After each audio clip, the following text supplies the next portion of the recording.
এটা কে? এই নাক বোচাটা কে রে? এই নাক বোচাটা কে? তুমি নাক দিয়ে কি শুকছো মা? কি শুকছো? চিকেনের গন্ধ পাচ্ছ? চিকেন!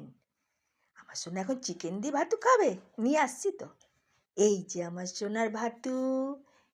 আমার সোনা এখন ভাতু খাবে চিকেন দিয়ে। এই যে চিকেন, ওঠো। একটু খাবে, চিকেন খাবে? একটু খাবে? এনো। বাবা রে, আমার সোনা আজকে চিকেন দিয়ে ভাতু খাবে। দুদিন ভাতু খেতে চাইছিল না, মা চামচে করে জোর করে খাইছে না মা? আজকে আমার সঙ্গে দেখবে নিজে নিজে সব ভাত খেয়ে নেবে না মা? তুই তো গুড গার্ল আমার, না? খেয়ে না মা? সোনা বিটি তো এটা একটা আমার। কেন? দেখেছো আমার সোনা কি সুন্দর সব ভাত খেয়ে নিচ্ছে? আমার সোনা গুড গার্ল। কিন্তু নাক বোচা, নাক বোচা।